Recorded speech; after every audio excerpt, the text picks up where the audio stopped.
Hi, I'm Fred Ruffy with Trade Alert, and today I'm going to talk about the recent shift in investor sentiment along with a potential strategy play for the rest of 2012. Obviously, since Tuesday, there's been a dramatic change in investor sentiment. The S&P is up a bit today, but after a big two-day decline, we saw VIX move back up above 19 for the first time in months. The volatility index is back down towards about 18, but still other indicators suggest that investor sentiment has really become very bearish. And one indicator is the put-call ratio. We look at the put-call ratio, stripping out unusual activity or rather high call volume due to ex-dividend trading. When you take out that activity, the high call volume that we saw Wednesday due to ex-dividend trading, we see the put-call ratio spike to 1.08. That's the total for all trading across the exchanges. And then a very extreme yesterday of 1.15. We also look at the premium going into puts trading versus call trading, and that is also at multi-month highs. So very negative sentiment reflected in the put-call ratio, just looking at trading activity across all the exchanges. In fact, yesterday we saw a very large trade, actually two large trades in two of the exchange traded funds. One was, it was a 104,000 contract block of November 40.5 puts on the iShares Emerging Markets Fund, ticker EEM. This was a very big trade, the largest single block of options that we've seen in weeks.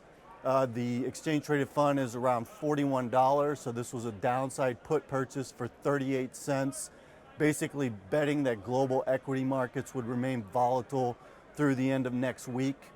And then another really large trade we saw yesterday was in the XLF, the SPD, the Select Sector Financial Fund, which is around 1550. It was a large buyer of 96,000 contracts of the January 15 puts, also for 38 cents per contract. Those expire in 10 weeks. Again, a huge downside put buyer in XLF and one in EEM. So these are large trades, possibly hedging activity, looking to hedge portfolios, or maybe outright bearish bets. We can expect the volatility to continue through year end due to concerns obviously about the fiscal situation, and also remember that the market decline really got underway in mid-September, and that was driven by earnings and concerns about revenue growth from many large cap, especially technology companies. So what do we do? Year end, the S&P 500 is still up over 10%. We might have some gains in some of our stocks. One thing we might want to do if we expect the volatility to continue is to consider a stock replacement strategy. By that I mean if you have a winning stock, you can exit it now, and rather than holding the shares, try maybe consider a bullish risk reversal where you're buying calls and financing that with downside by selling downside puts. Right now in this market, that's an attractive strategy because implied volatility is still low, but there's still a lot of skew in downside puts.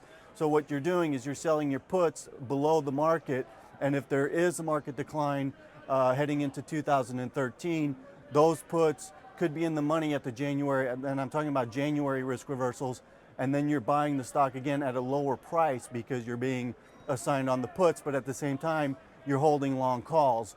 And so if there is a market rebound, you're also still participating in the upside. So the idea is basically take a winning stock position. If you're concerned about, giving back some of those profits through year end, replace that stock position with a bullish risk reversal, selling out of the money puts, buying upside out of the money calls. Thank you. I'm Fred Ruffy, and I'll see you next time.